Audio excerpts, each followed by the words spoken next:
تو امام حسین کے اندر پروردگار عالم نے ایک جاذبہ رکھا. اب اگر جاذبہ ابا عبداللہ الحسین میں ہے تو کچھ جاذبے شیطان بھی بناتا ہے. شیطان کے میدان کو سمجھو. شیطان کا جاذبہ زینت دنیا ہے، تجارت ہے، بزنس ہے. وہ صبح سے شام تک ایک فکر پہ لگاتا ہے کہ پیسہ کیسے بنانا ہے. پھر وہ یہ سکھاتا ہے جب پیسہ بنا لیا پھر صبح سے شام تک یہ سکھاتا ہے کہ تم نے پیسہ خرچ کہاں کرنا ہے. آج ویسٹرن ورلڈ میں جائیں 5 دن وہ کماتے ہیں، 2 دن وہ سوچتے ہیں ہفتے کے اینڈ میں، اینڈ آف دا ویک، کہ ہم نے لگانا کہاں ہے. 50 سال کہتے ہیں کہ ہم محنت و زحمت کریں گے اور بڑھاپے میں ہم کیا کریں گے، گھومیں گے اور پھریں گے. یہی فکر ہے. صبح سے شام تک آپ کو اس زینت میں لگائے رکھتا ہے. ابن سعد زینت شہر رے، شمر زینت سکہ و درہم. لیکن امام حسین کے لیے کون سی چیز زینت تھی کہ وہ شخص کہے کہ گودی قتل گاہ میں حسین ایڑیاں رگڑ رہے ہیں لیکن وہاں پر بھی نگاہ خالق کی طرف ہے اور آواز دے رضن برضا و تسلیما لامر لا معبود سواک. کہ خدا بس اتنا بتا تو حسین سے راضی ہوا کہ نہیں ہوا. حد الامکان بس ایک کوشش ہے کہ کسے راضی کیا جائے، پروردگار عالم کو راضی کیا جائے. پھر وہ آواز آیا یا ایھۃ النفس المطمئنہ ارجعی الی ربک راضیۃ مرضیہ. ایک خصوصیت جو شخصیت ابا عبداللہ میں جس کی وجہ سے وہ لوگوں کو جذب کرتے ہیں، کہتے ہیں وہ خصوصیت صفت رحمانیت کی ہے. آج اگر آپ فرش عزا پر ہو تو اللہ نے آپ کے اندر ایک صفت رکھی ہے، وہ صفت مہربانی، رحمانیت. مومن کا مومن کے لیے دلسوز ہونا. 40 پہ یہ صفات آپ کو بہت نظر آتی ہیں. رسول کا لقب تھا کہ وما ارسلناک الا رحمتا للعالمین، ہم نے آپ کو عالمین کے لیے رحمت بنا کے بھیجا. فرمائے صفت رحمانیت سے کبھی بھی دور نہ ہونا.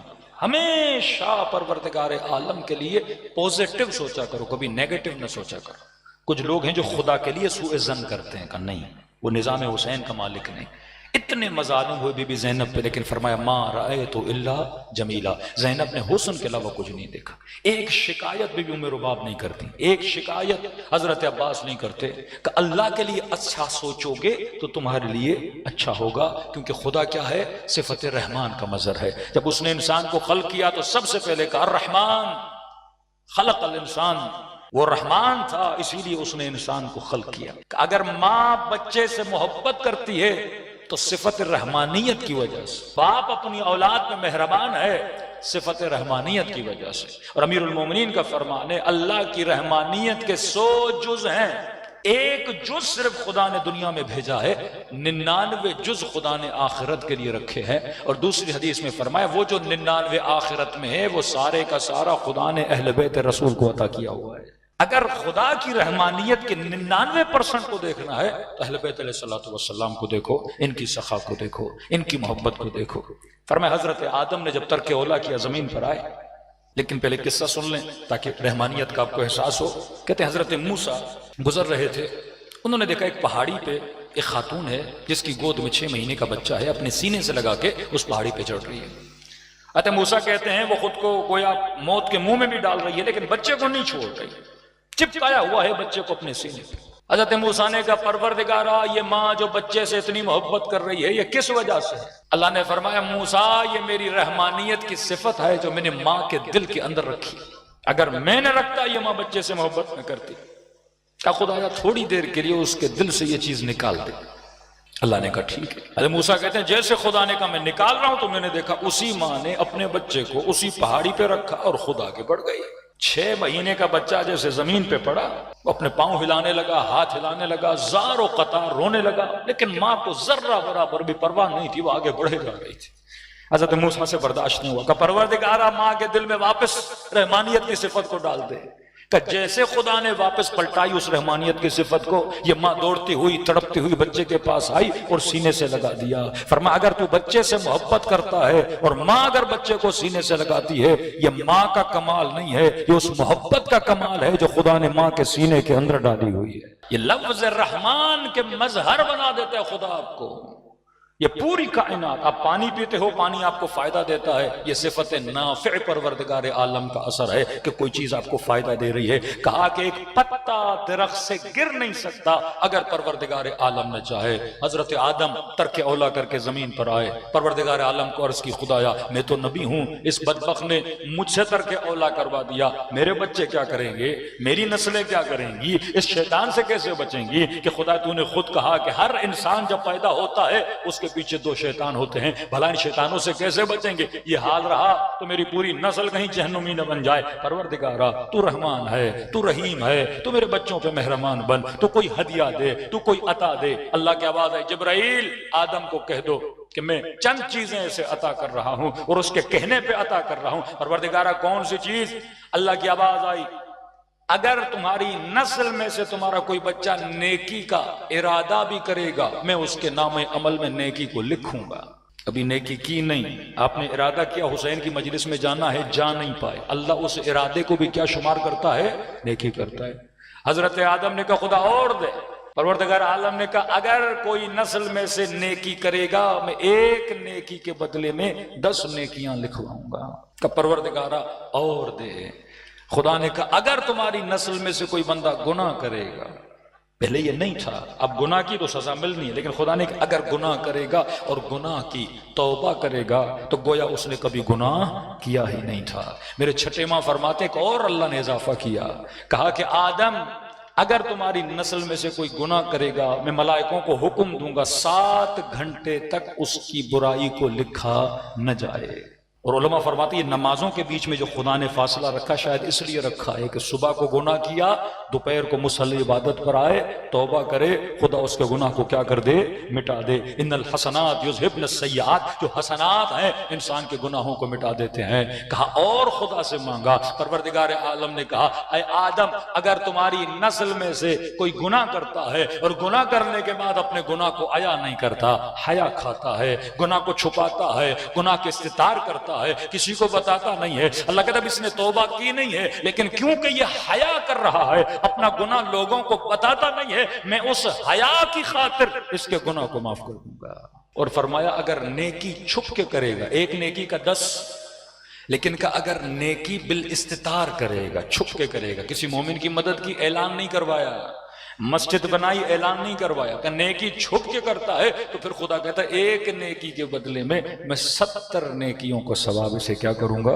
عطا کروں گا۔ تبھی معصوم فرماتے خدا کے لیے حسن زن کبھی برا نہ سوچا کرو، کیونکہ اس کی رحمت کا دائرہ اتنا وسیع ہے، تبھی اس نے تیرے دل میں حسین ابن علی کی محبت کو داخل کیا ہوا ہے۔ لیکن جوانوں کے لیے ایک جملہ فرماتے بڑے سے بڑا گناہ کیا ہو، ایک تو اللہ کی رحمت سے مایوس نہیں ہونا، کیونکہ دنیا کا کوئی گناہ بھی اللہ کی رحمت سے بڑا نہیں ہے، یہ جاذبہ پروردگار عالم ہے۔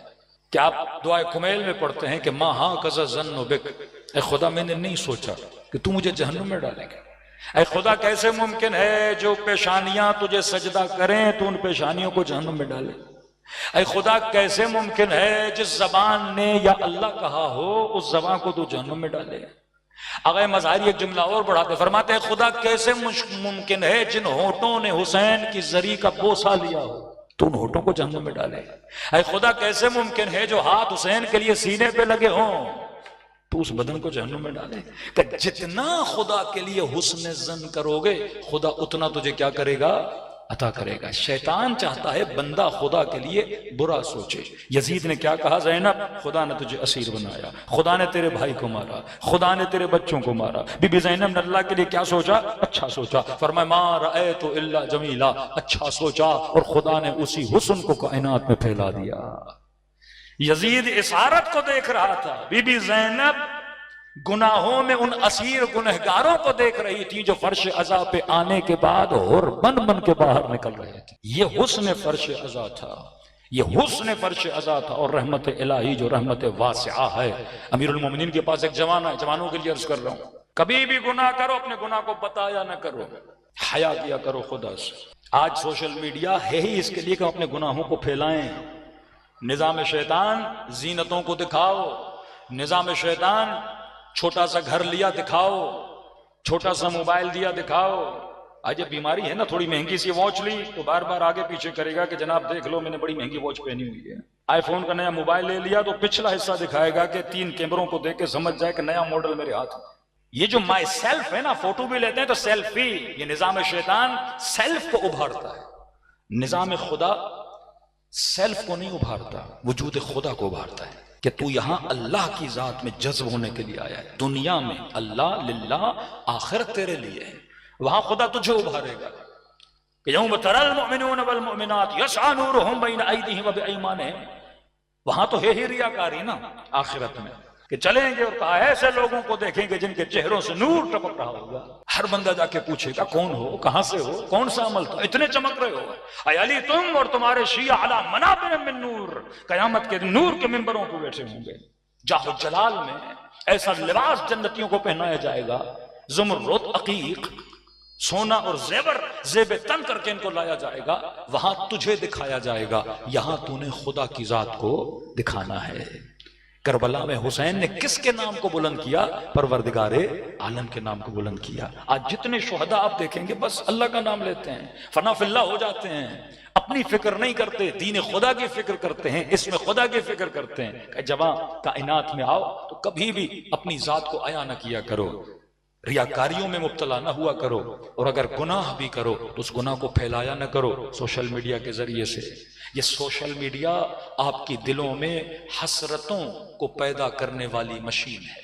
ایک جھوپڑی میں بیٹھا ہوا شخص بڑے گھر کو دیکھتا ہے، دل میں حسرت پیدا ہوتی ہے. ایک بچی جس کی شادی نہیں ہوئی رنگ برنگ شادیاں ٹی وی پہ دیکھتی ہے، اس کے دل میں تمنا اور خواہشیں اور حسرتیں پیدا ہوتی ہیں. پھر اسی ریس میں شیطان صبح سے شام تک ہمیں لگاتا ہے اور ہم بھول جاتے ہیں کہ ہم دنیا میں کس مقصد کے لیے آئے تھے. فرمایا دنیا محل زینت ہے، محل زیب و زینت ہے. کچھ چیزیں ہیں آپ کو اٹریکٹ کرتی ہیں، خاصہ دنیا ہے، یا چیزیں اٹریکٹ کرتی ہیں. خواتین گولڈ مارکیٹ سے گزرتی ہیں تو آپ دیکھتے ہیں سونے کی دکانوں کے سامنے کھڑی ہو جاتی ہیں. اٹس ویری نیچرل، وہ چیز اس کو کیا کرتی ہے؟ اٹریکٹ کرتی ہے. لیکن اتنا اٹریکٹ نہ کرے کہ انسان خدا کو کیا ہو جائے؟ بھول جائے. محبت کرو اولاد سے، اللہ سے زیادہ نہیں. محبت کرو مال سے، اللہ سے زیادہ نہیں. محبت کرو اپنے گھر سے، اللہ سے زیادہ نہیں. یہ چیزیں دنیا میں چلی جائیں گی. مولا فرماتے بڑے سے بڑے گھروں میں رہنے والے آخر میں نصیب کیا ہوتی ہے؟ 1.5 میٹر زمین نصیب ہوتی ہے. 300 جوڑے گھر میں پڑے ہوئے ہیں، آخر میں تھوڑا سا کفن ہے جو آپ کو نصیب ہوگا، اور آخر میں 40-50 سال کے بعد یہ بدن بھی مٹی بن جائے گا. لیکن باقی کیا ہے؟ تمہارا عمل ہے جو باقی رہتا ہے. اگر تم نے اللہ کی اطاعت کر کے اور حسین کے پیغام کو سمجھ کے انجام دیا ہو. اب ظاہر ہے کوئی خاتون، کسی نے مختلف مسائل، لوگ ہوتے ہیں نا مولانا آج کل رشتے نہیں ہو رہے، بچیوں کے بڑے مسائل ہیں، پھر ہم الٹی سیدھی چکروں میں پڑ جاتے ہیں. مولانا نظر لگ گئی ہوگی، مولانا کسی نے جادو کر دیا ہوگا، مولانا وہ کر دیا ہوگا.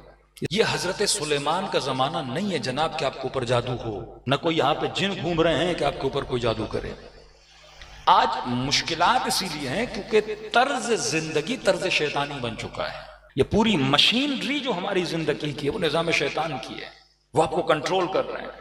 آج ایک خاتون رنگ و روغن چہرے پہ لگا کے اور میک اپ کر کے جب باہر نکلتی ہے تو 4 جوانوں کو اٹریکٹ کرتی ہے، اس کے رشتے بھی زیادہ آتے ہیں. آج باقاعدہ بیٹیوں کو مائیں بولتی ہیں کہ فلاں شادی میں جاؤ، مکس گیدرنگ ہے، 4 لوگ دیکھیں گے، آپ کو پسند کریں گے تو ہمارے پاس کیا آئیں گے؟ بیٹی کے رشتے آئیں گے. دوسری طرف متدین فیملی جو بچی باہر نہیں نکلتی یا اتنا سنگھار کر کے نہیں نکلتی، اب جوان کا مائنڈ وہی بن چکا نا، پسند کرے گا شادی کرے گا، کسی کو دیکھے گا بس شادی کرے گا. وہ سسٹم تو ختم ہو گیا کہ مائیں جائیں رشتے مانگنے جائیں. پورا نظام کیونکہ نظام شیطان بن چکا ہے، نظام کفر بن چکا ہے، زینتوں کا نظام بن چکا ہے. اب یہاں متدینین پریشان ہو جاتے ہیں، نیک بچیاں پریشان ہو جاتی ہیں. تو یہ پریشانیاں کس چیز کی وجہ سے ہے؟ اس نظام کی وجہ سے ہے جس نظام میں ابھی ہم زندگی گزار رہے ہیں. وہ نظام ہمیں تکلیف دے رہا ہے. اگر پورا نظام الہی بن جائے کہ فرمایا جب امام زمانہ کا ظہور ہوگا کوئی بندہ فقیر کو اتنا سونا دے گا کہ فقیر اٹھا نہیں پائے گا، کہے گا لے جا مجھے ضرورت نہیں ہے، میرے پاس میرے کھانے کے لیے پیسہ اتنا ہے کافی ہے میرے لیے.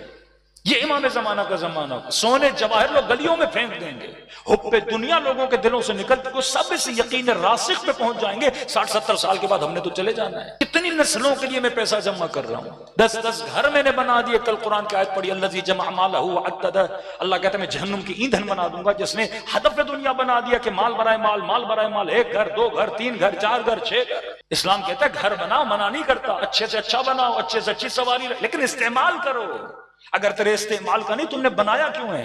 سال میں ایک بار گھر میں رہنے جاتے ہو، اس سے اچھا نہیں تھا 3 جوانوں کو گھر دو تاکہ یہ شادی کریں، 3 جوانوں کو آدھے کرائے پہ دے دو تاکہ 3 جوان زنا سے بچ جائیں، 3 جوان گناہ سے بچ جائیں۔ وہ فکر ہی نہیں ہے کہ میں دنیا میں آیا کیوں۔ کربلا قربانی کا نام ہے۔ امام حسین خود کو فدا کر رہے ہیں اپنے نانا کی امت کے لیے۔ اب یہ امت جتنی نیکیاں کریں گی، یہ اجر کس کی طرف جا رہا ہے؟ ابا عبداللہ الحسین کی طرف جا رہا ہے۔ جوان آیا امیر المومنین کی خدمت میں کہ علی میں نے فحشا کیا ہے، علی میں نے زنا کی ہے۔ مولا نے کہا تو ہوش میں تو ہے؟ کہ جی جی۔ خواب تو نہیں دیکھا؟ کہ نہیں۔ کہ پھر سے سوچ کیا کہہ رہے ہو؟ کہاں علی میں نے زنا کی ہے۔ امام کے کل آ جانا، توجہ نہیں دی امام نے۔ جب یہ گیا تو امام نے فرمایا پروردگارا تو گواہ رہنا۔ اس نے گواہی دے دی۔ 4 مرتبہ کوئی اقرار کرے تو حد شرعی ہے۔ 3 دن کے بعد پھر آیا کہ امیر المؤمنین مجھے پاک کریں، حد جاری کریں، میں نے یہ گناہ انجام دیا ہے۔ امام نے ایسے برتاؤ کیا جیسے امام اسے جانتے ہی نہیں ہے، پہلی مرتبہ مل رہے ہیں۔ پھر وہی سوال کا تو ہوش میں تو ہے؟ کہاں؟ تو خواب میں تو نہیں ہے؟ کہ نہیں۔ کسی اور کی بات تو نہیں کر رہا؟ کہ نہیں، اپنی بات کر رہا ہوں، مجھے پاک کرے۔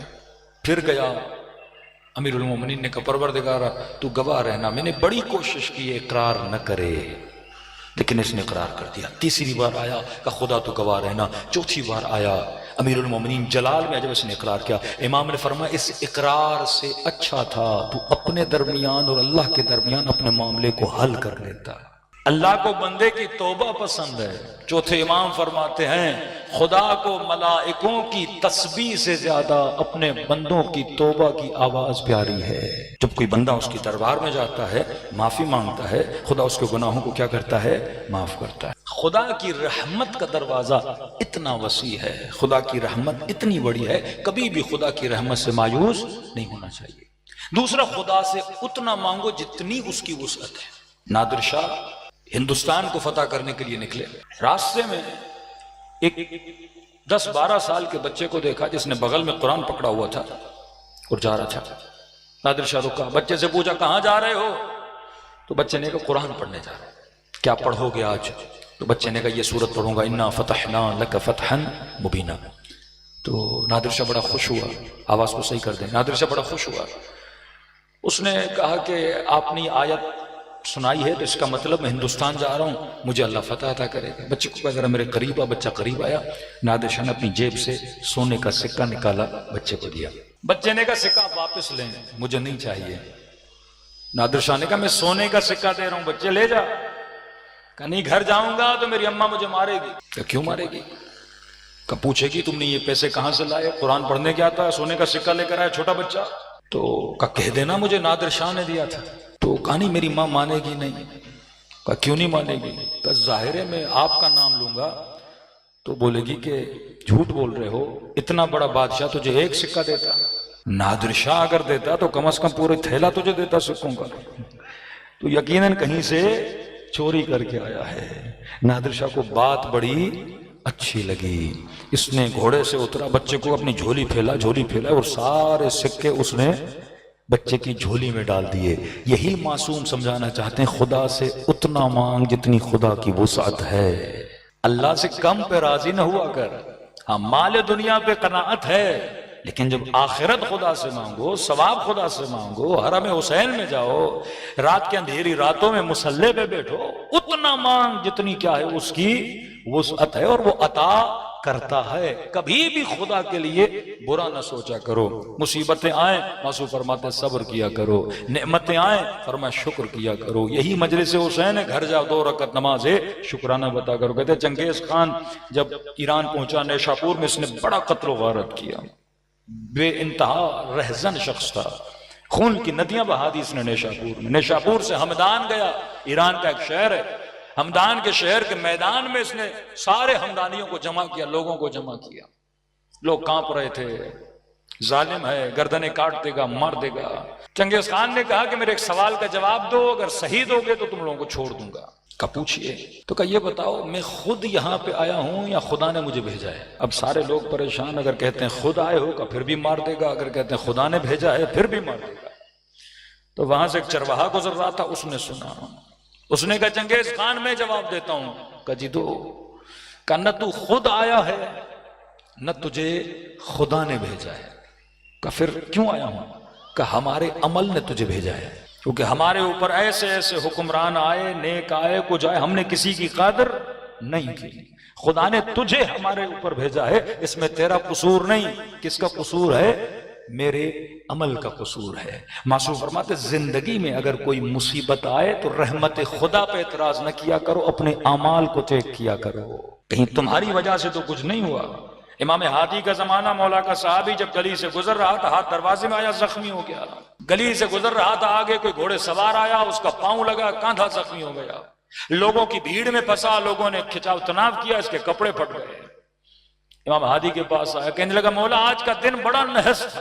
امام نے فرمایا کہتا خود کو ہمارا شیعہ ہے اور عقیدے ایسے رکھتا ہے کہ دن نحس تھا. امام فرمایا دن کو دوش کیوں دیتا ہے؟ ایک نگاہ اپنے اعمال پہ کر کہ یہ مصیبتیں جو خدا بھیجتا ہے قصور کس کا ہے؟ تیرا اپنا قصور ہے. جنگ نہروان، امیر المومنین جنگ پہ جا رہے ہیں. ایک شخص جو ستارہ شناس تھا امیر المومنین کو کہا آج جنگ پہ نہیں جائیے، آج دن بڑا نحس ہے.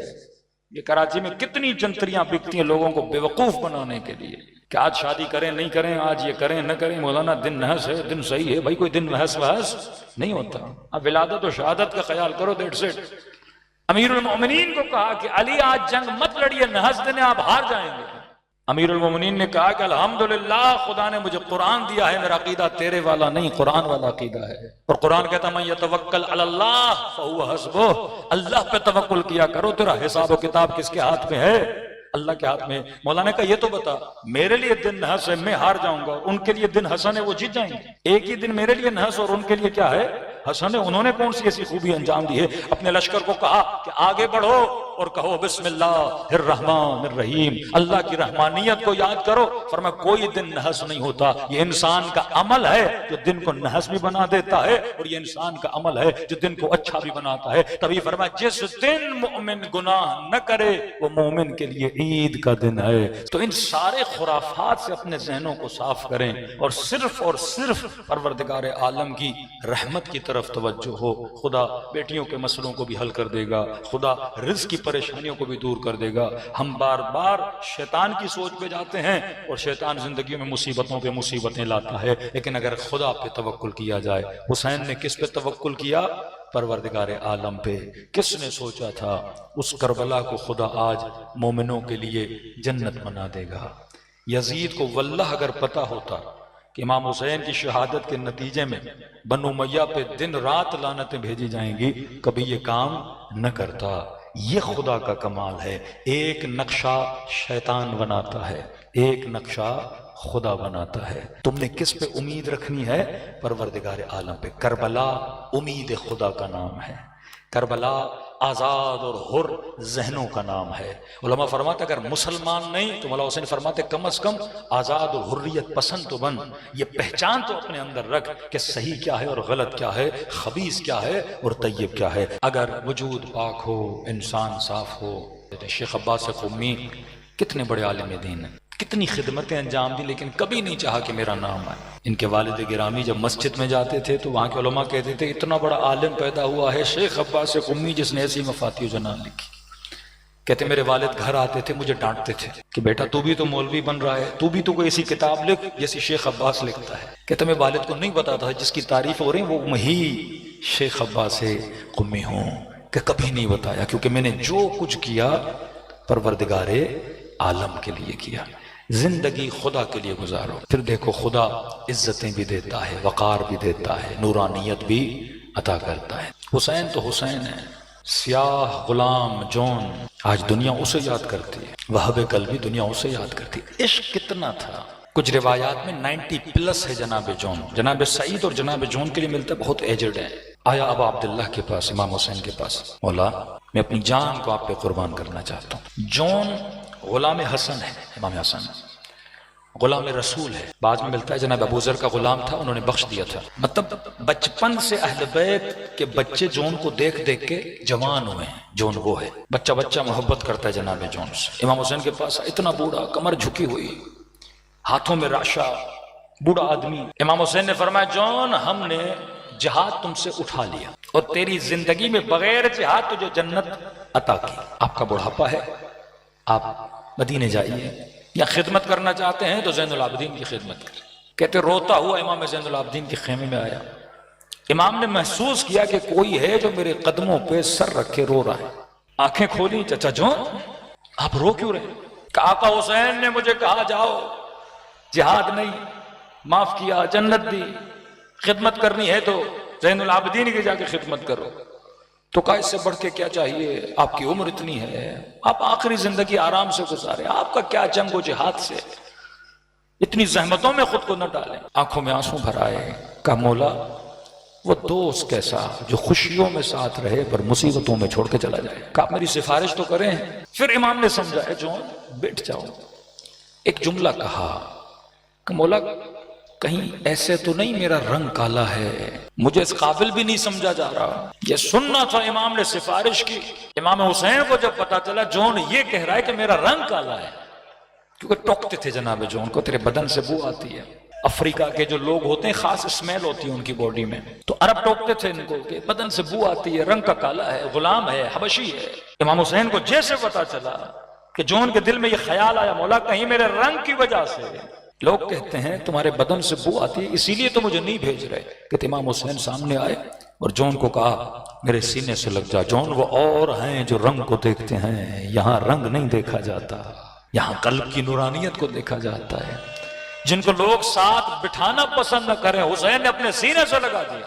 کہا جون جہاد کرنا ہے جا میدان میں. حسین نے اجازت دی. جس طرح امام حسین علی اکبر کو گھوڑے پہ سوار کر رہے تھے, قاسم کو سوار کر رہے تھے. کچھ اصحاب ہیں جن سے بڑا پیار کیا امام حسین نے, ان میں سے ایک جون ہے کہ آئے گھوڑے پہ سوار کرانے کے لیے. اتنا بوڑھا تھا کہ ٹانگیں گھوڑے پہ رکھ نہیں پا رہا تھا. بڑی کوشش کی, آخر میں کہا مولا چھوڑ دیں سواری کو, میں پیدل جاؤں گا. ہاتھ میں نیزہ لیا, میدان کربلا میں آیا, دشمن کو للکارا. ابن سعد نے پوچھا ہے کون جو ہمیں للکار رہا ہے؟ کہ غلام حسین جون ہے. کہ امیر بوڑھا ہے, ایک وار کی مار ہے, کس کو بھیجیں اس کو مارنے کے لیے, کتنے گھوڑے سوار بھیجیں جون کو مارنے کے لیے؟ ابن سعد نے کہا چھوڑ دو, میں بتاؤں گا جون کو مارنا کیسے ہے. کہ یاد رکھنا حسین کے حوصلے کو توڑنا ہے, کیونکہ اہل بیت کے گھر کا بچہ جون سے پیار کرتا ہے. کہ امیر پھر کیا کریں؟ کہ تلوار سے نہیں مارنا, نیزے سے نہیں مارنا. کہ امیر پھر جون کو کیسے ماریں؟ فرمایا گھوڑے سواروں کو بھیجو اور کہو جھولیوں کو پتھروں سے بھریں. اس غلام حسین کو, صحابی رسول کو, صحابی علی کو, کہ نہ تیر مارنا, نہ تلوار مارنا, نہ نیزے مارنا, اتنے پتھر مارو کہ حسین اس کا تڑپنا دیکھے اور میں حسین کا تڑپنا دیکھوں. میں ایک ایک بچے کا رونا دیکھنا چاہتا ہوں. کہتے یہ سارے آئے جناب جو لڑنے کی کر رہے ہیں, لیکن یہ دور سے پتھر مار رہے ہیں. کہتے اتنے پتھر مارے کہ بدن سے جب خون بہنے لگا بدن میں سستی آ گئی اور جناب جون زمین کربلا پہ گرے. یہ وہ کربلا کا شہید ہے جس کے بدن پہ اب عبداللہ الحسین پہنچے. رحمت کا ذکر کر رہا تھا نا, یہ مظہر رحمت ہے کہ جیسے بدن پہ پہنچے. تاریخ کربلا کا لکھنے والا لکھتا ہے میں نے بڑے آقا دیکھے, بڑے غلام دیکھے, لیکن میں نے حسین جیسا آقا کہیں نہیں دیکھا اور جون جیسا غلام کہیں نہیں دیکھا. کسی نے کہا تم نے دیکھا کیا؟ کہ جب حسین اس کے جنازے پہ پہنچے اور جون تڑپ رہا تھا تو حسین اس کا سر اٹھا کے اپنی گود میں رکھتے تھے. کہ عجیب منظر تھا, حسین رکھتے تھے, جون اپنا سر پھر خاک کربلا پہ رکھ دیتا تھا. کہ پھر حسین نے سر اٹھایا, گود میں رکھا, غلام راضی نہ ہوا, ادب اتنا تھا کہ پھر سر کو خاک کربلا پہ رکھ دیا. اللہ جانے کیا کہہ رہا تھا عبداللہ سے کہ مولا یہ گود میرے لیے نہیں بنی, یہ علی اکبر کے لیے بنی. شاید یہ سوچ رہا تھا کہ میرا سر تو حسین کی گود میں ہے, لیکن مولا جب آپ کو شہید کر دیا جائے گا آپ کا سر کس کی گود میں ہوگا؟ کہتا 3 مرتبہ حسین نے سر گود میں رکھا لیکن غلام راضی نہ ہوا حسین کی گود میں اس کا سر ہو. کہتا یہ سمجھ میں آ گیا کہ ادب ہے اس کے دل میں اپنے آقا کا, کہ چلو غلام کرتے ہیں آقاؤں کا ادب, لیکن جو کردار آقا کا تھا کہ میں نے زندگی میں پہلی مرتبہ دیکھا کہ جب حسین نے دیکھا کہ یہ غلام راضی نہیں ہو رہا کہ سر حسین کی گود میں ہو, کہ میں نے ایک مرتبہ دیکھا حسین نے اپنے سر کو جھکانا شروع کیا, یہاں تک کہ رخسار جون کے رخسار پہ رکھ, اور رکھ کے حسین نے ایک دعا تھی, اللہم بید وجہ طیب ریحہ, اے خدا اس کے چہرے کو نورانی فرما، اے خدا اس کے بدن کو خوشبودار فرما۔ کہتے ہیں جب کربلا میں لاشوں اٹھائے جا رہے تھے ایک بدن سے بڑی خوشبو آ رہی تھی۔ یہ کس کا بدن تھا؟ یہ جون کا بدن تھا۔ ارے جن کی دعاؤں سے وجود میں خوشبو آ جائے، اور یہی دعا اگر امام زمانہ ہمارے لیے کر دیں تو دنیا اور آخرت آباد ہو جائے۔